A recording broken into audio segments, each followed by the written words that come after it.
성도들이 오해하기 쉬운 부분들이 있습니다. 성경 말씀을 듣고 설교를 듣는 중에 오해하는 것들이 좀 있어요. 한 3가지 정도를 제가 이야기하려고 해요. 어떤 것들을 오해하는가. 첫 번째가 예언이에요, 예언.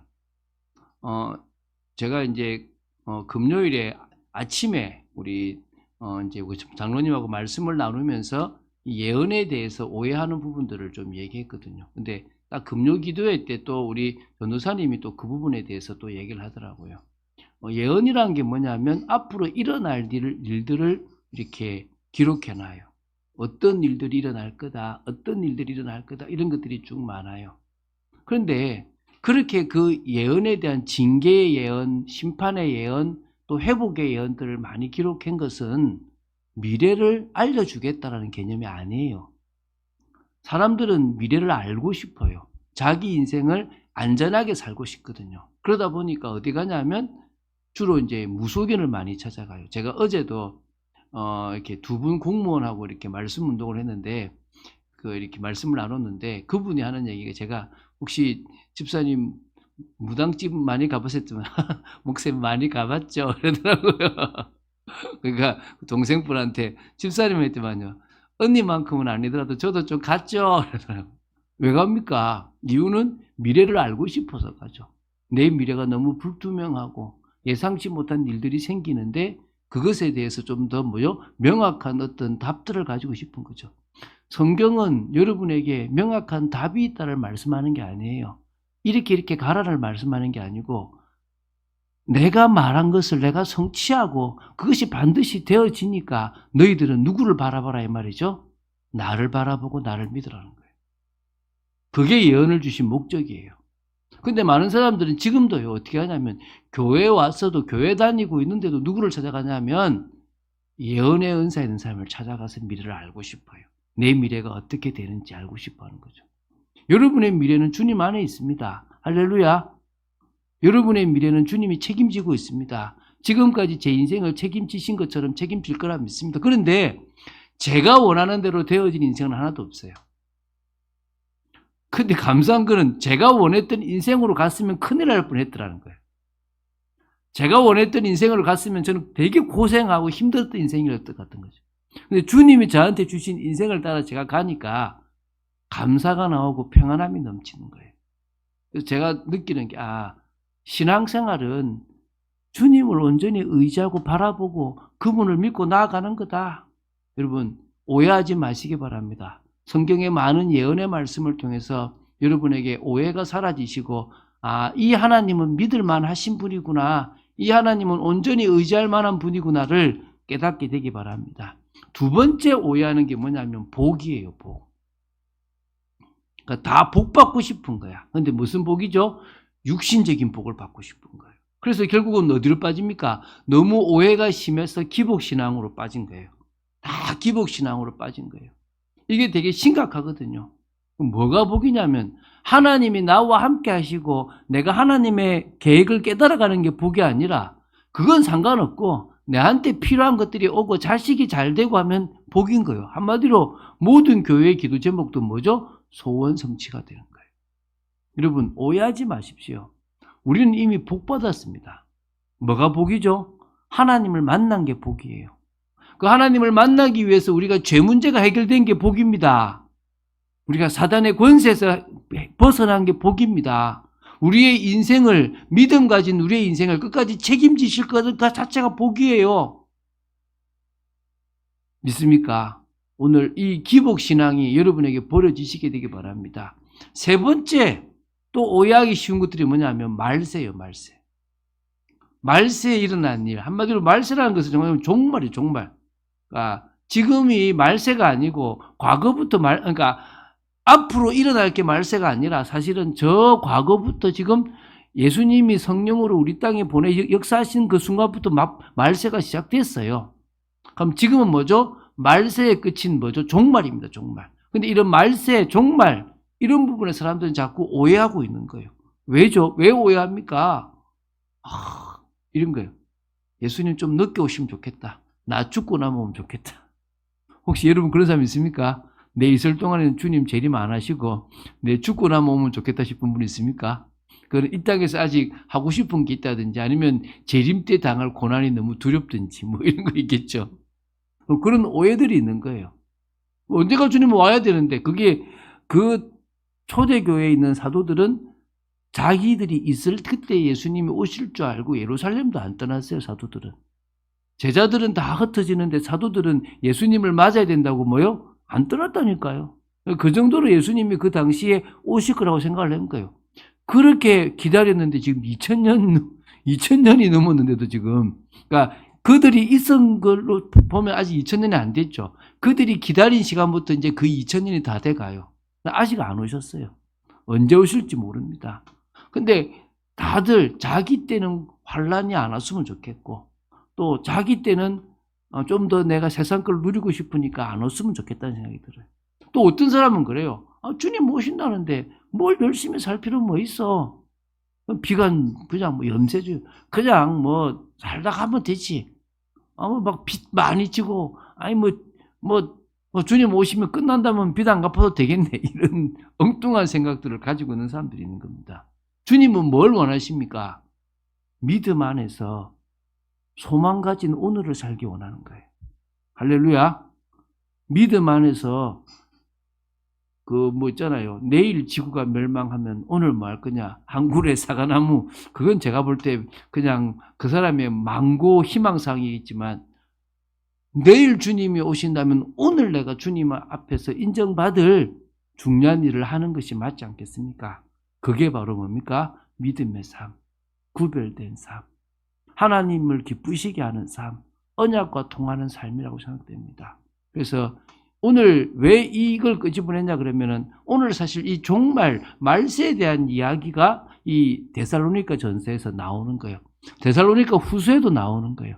그래서 2주에 걸쳐서 이 종말에 대한 또 주님의 재림에 대한 이야기를 우리가 나눌 겁니다. 그래서 우리가 신앙생활을 하고 믿음의 삶을 살아가는데 주님의 재림과 관계된 이 세상 끝과 관계된 부분을 우리는 알아야 되는 거예요. 그럼 우리는 어떻게 신앙생활을 해야 되는지 이 부분에 대한 답들을 여러분이 잘 내게 되길 바랍니다. 자, 먼저 볼게요.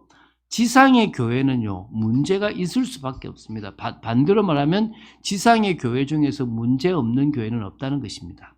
믿습니까? 다 문제가 있습니다. 다 어려움이 있고 다 갈등이 있습니다.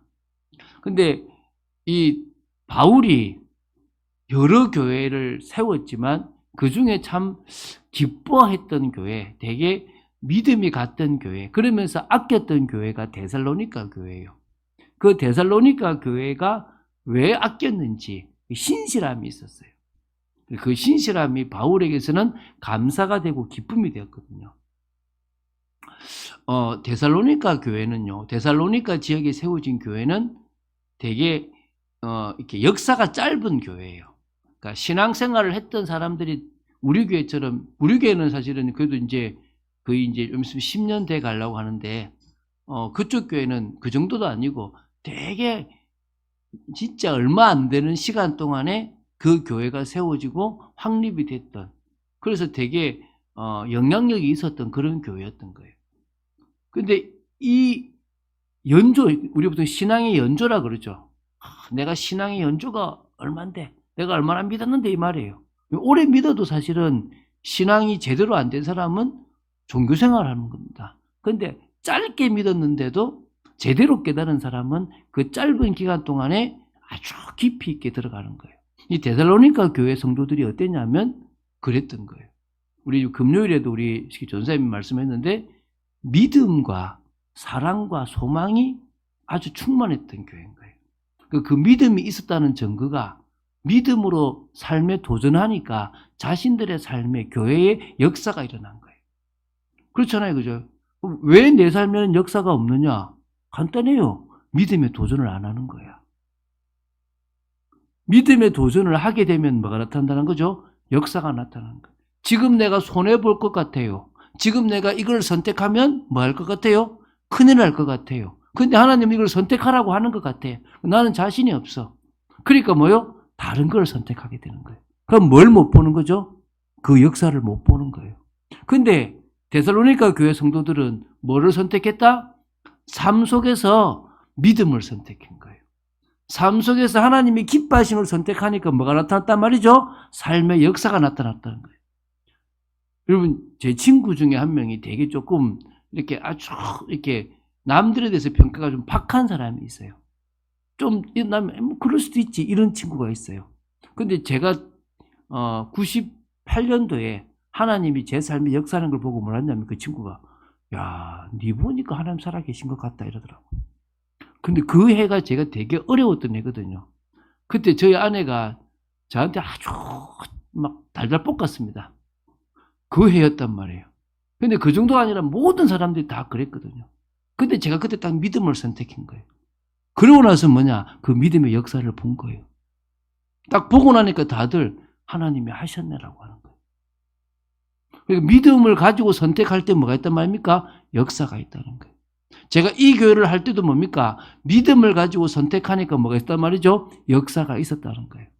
저는 실수도 많고 부족한 것도 많은데 그렇게 되는 거예요. 두 번째, 하나님의 사랑을 받았던 거예요. 그 사랑이 있으니까 남들을 사랑하게 되고 남들을 사랑하니까 수고하게 된 거예요.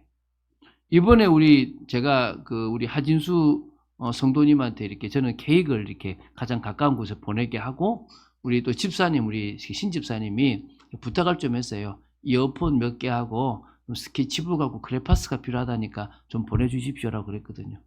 근데 그거 외에 뭐 연필 지우개부터 시작해서 볼펜부터 해가지고 자기 집에 있는 것들, 보낼 수 있는 것들을 해서 보냈더라고요. 제가 너무 감사하더라고요. 그게 뭐죠? 사랑의 수고라는 거예요. 사랑의 수고. 우리가 특별한 게 아니라 성도들을 사랑하고 도와줄 수 있다는 거. 그리스도의 사랑, 그리스도의 은혜가 있으니까 뭐 하는 거죠? 수고하게 되는 거죠. 이 데살로니가 교회가 그랬다는 것입니다.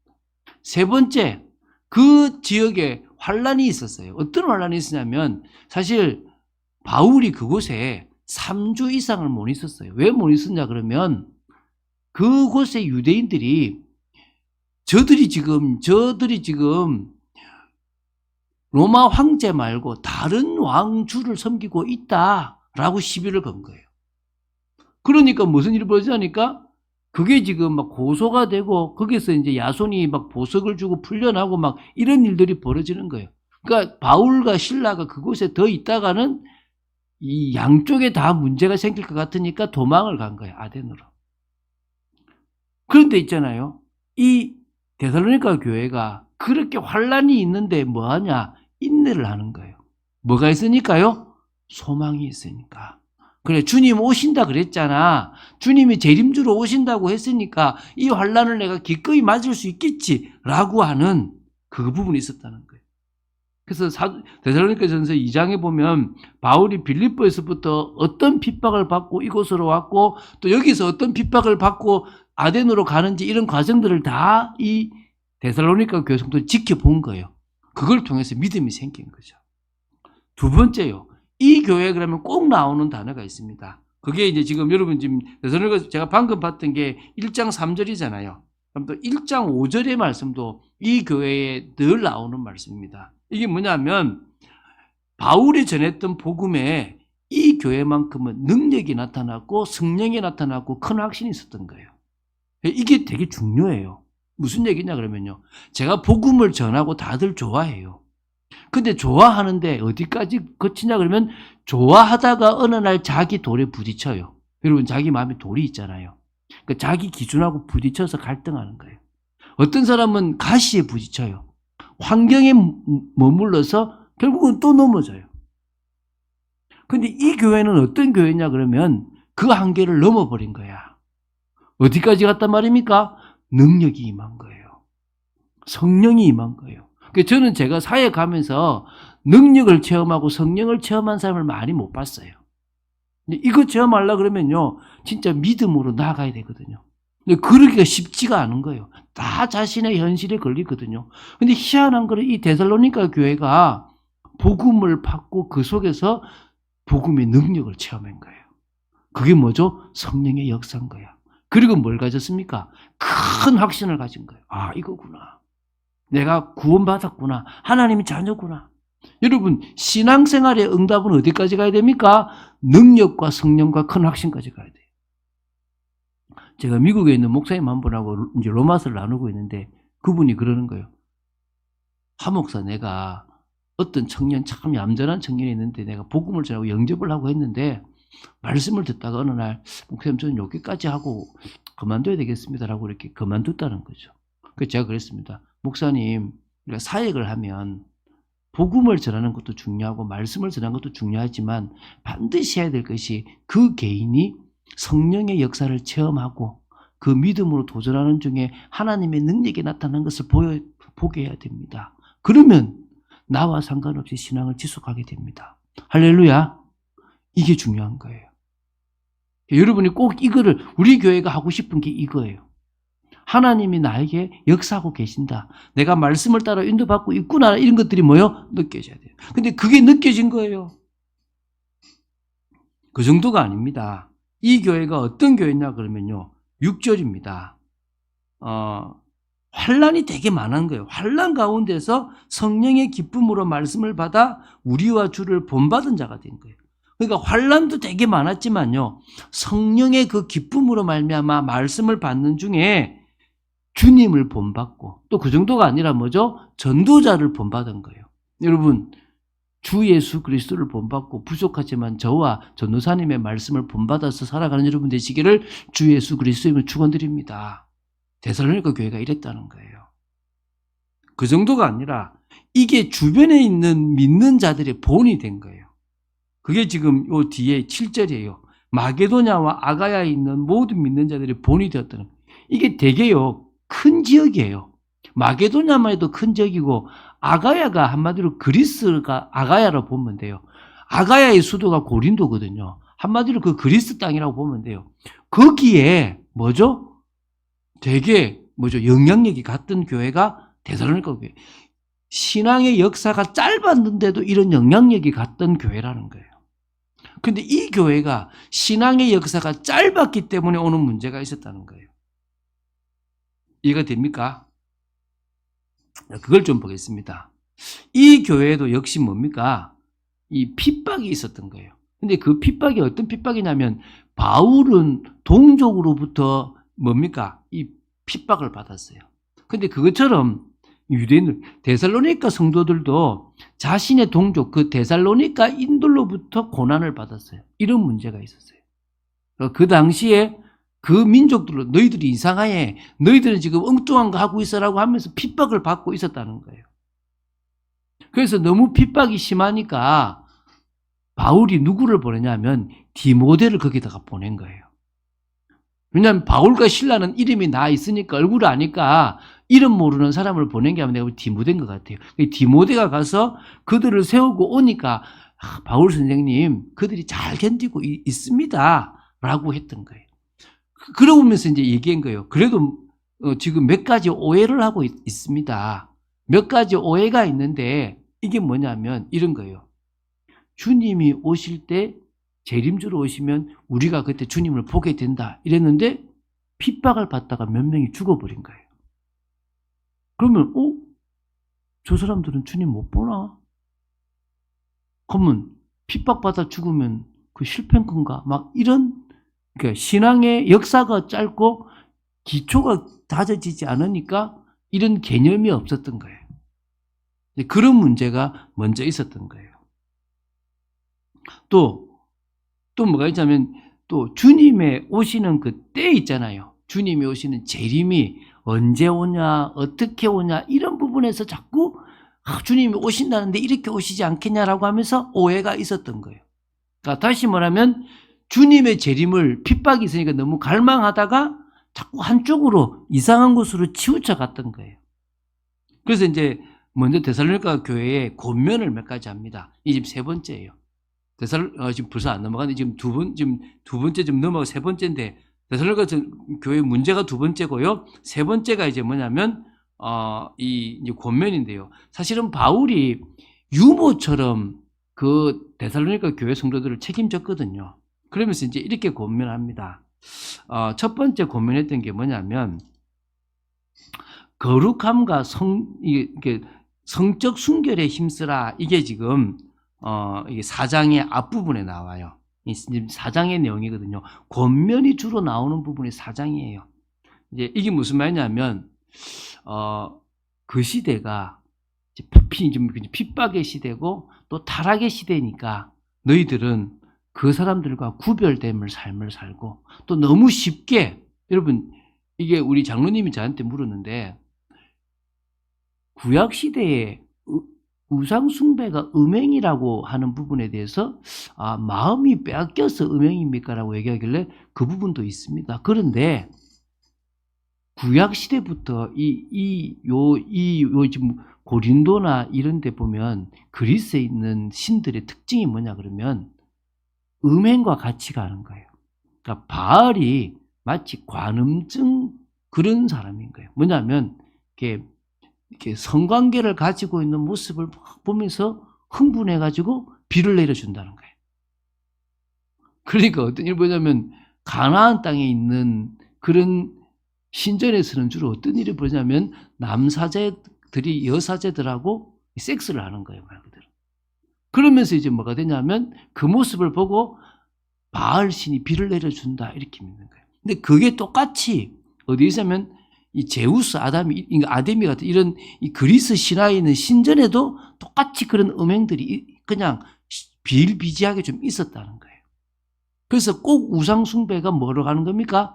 음행으로 가요. 그 바알 부올도 마찬가지거든요. 모압인들이 이스라엘 백성들을 끌어들여서 음행을 한 거예요. 그래서 그게 이제 문제가 됐던 거거든요. 지금도 그게 교회로 파고 들어오는 부분들이 있었기 때문에 바울은 뭐랬냐면 거룩함과 성적 순결에 힘써라. 결혼이라는 언약 관계에서 이 성의 아름다움과 능력을 체험하지 않으면 안 된다. 그것처럼 우리가 올바르게 가야 된다라는 부분을 강조한 거예요. 지금 이 시대에도 여러분 강남에 살잖아요. 10년이 아니라 한 20년 전에 강남에 애인 없는 사람이 바보래요.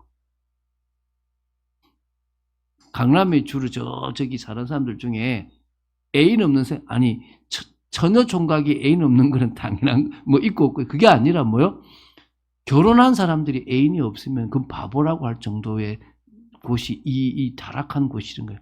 그게 서울 쪽에 꽤 많이 영향력을 미쳐. 근데 그 얘기를 제가 저 강서에 사는 사람한테 얘기하니까 목사님 그 말도 맞아요. 제 친구들 중에서 자식 때문에 그냥 부부 생활을 유지하지 각자가 다 다르게 생활하는 사람들이 되게 많더라고요. 그런 부분들이 우리나라에도 지금 비일비재하거든요, 사실은. 그러니까 그 정도로 지금 그 시대나 지금 시대나 타락이라는 것이 많다는 거예요. 그리고 두 번째 뭘 강조했냐면 그 뒤에 이어서인데 사람을 사랑하고 섬기는 헌신을 해라. 그것을 예수님을 따르는 삶이라고 얘기한 거예요. 또 그러면서 이제 오늘 하려고 하는 건데요. 예수님의 재림에 대해서 올바른 지식을 가지고 믿음으로 소망을 가지고 살아가라. 이런 권면을 했어요. 그래서 또 데살로니가 5장에 항상 기뻐하라, 쉬지 말고 기도하라, 범사에 감사하라는 것은 뭡니까? 평상시 믿음의 삶을 살아라. 여러분 5장에 나와요. 교회 지도자들을 평상시에 알아주고 서로 성도들과 화목하고 권면하고 권계하고 오래 참고 악을 선으로 갚고 항상 기뻐하고 쉬지 말고 기도 범사에 감사하고 영적인 것을 쫓아가라 막 이런 얘기들을 한 거예요. 이걸 제가 왜 안 다루느냐? 앞에서 많이 다뤘기 때문에 그냥 넘어가는 거예요. 자, 이제 뭘 다룹니까? 두 번째를 다룰 거예요. 오늘 이거를 다루려고 지금 앞에 거는 쉽게 넘어간 거예요. 다 아는 얘기니까. 제가 설명하지 않아도 되겠죠. 그죠? 다 들었던 거잖아요. 그죠? 자, 그럼 뒤에 겁니다. 이제 재림에 대한 겁니다. 재림에 대해서 세 가지만 알면 됩니다. 오늘 이게 우리가 이 데살로니가를 통해서 알아야 될 믿음의 삶이라는 거예요. 첫 번째가 뭐냐? 그리스도 안에서 죽은 성도는 어떻게 되느냐? 이 부분이. 이게 데살로니가 전서 4장 13절부터 15절이에요. 자, 제가 읽으면서 한번 볼게요.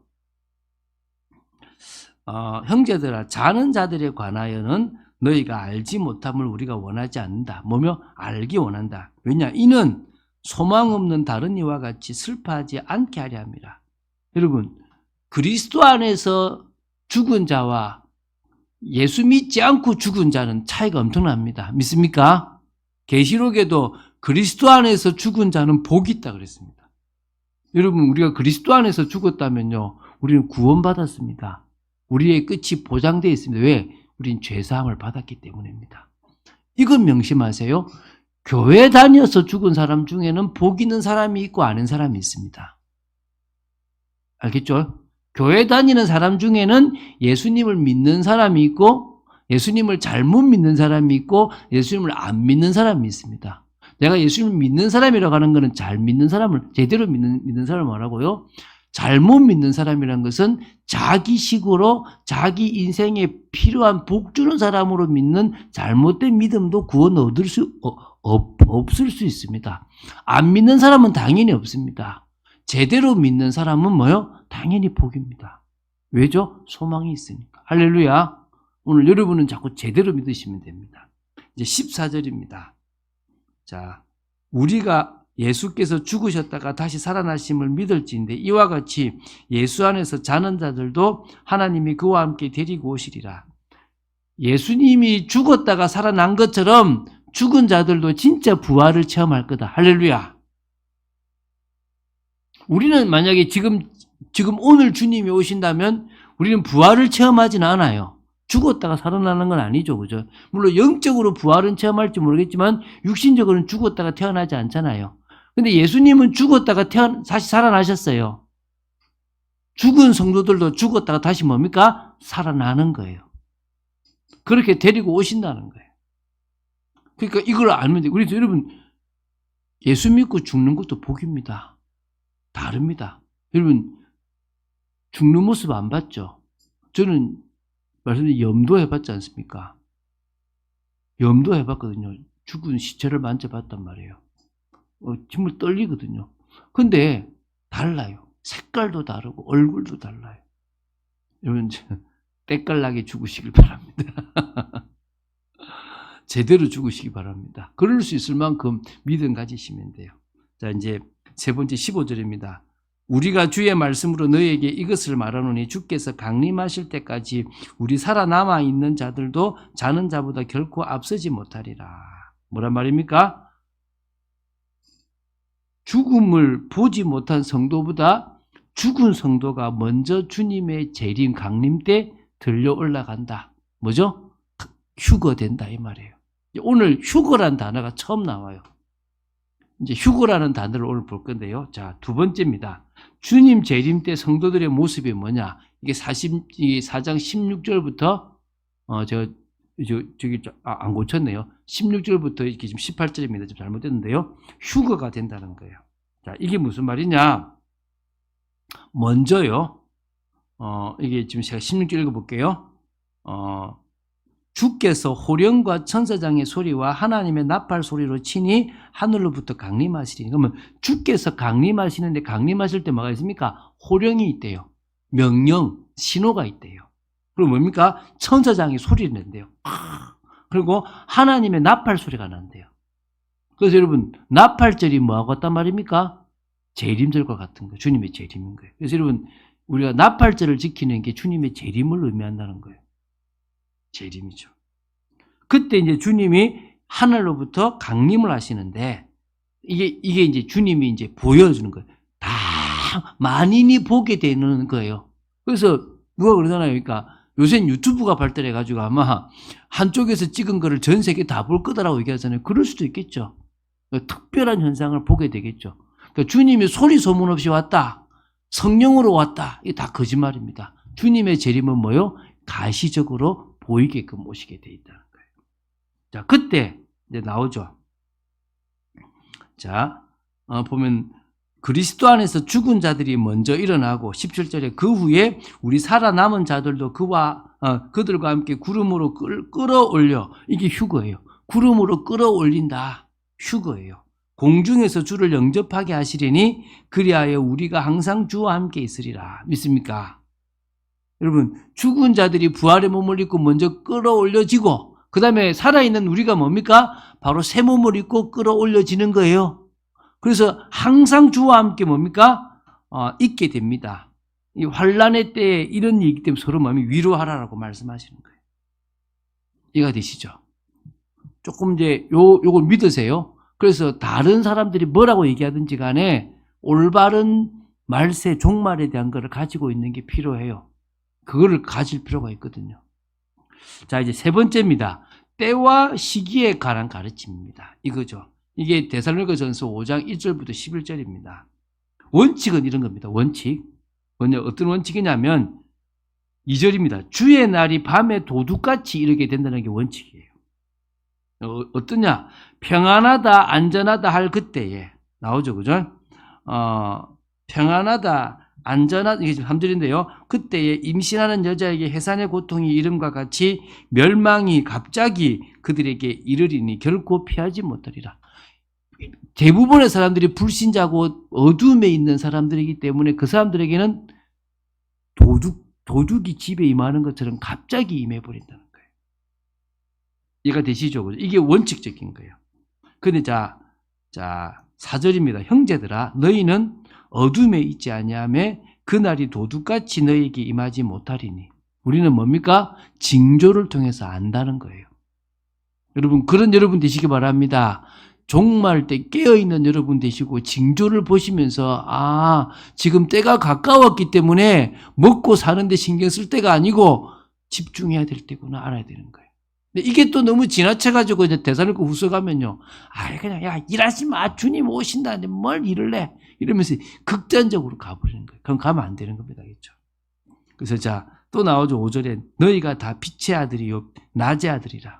이건 아들이 이게 성경은 남성 중심이니까 너희들은 빛의 딸이고 낮의 딸이기도 하죠. 그러니까 빛의 자녀란 말입니다.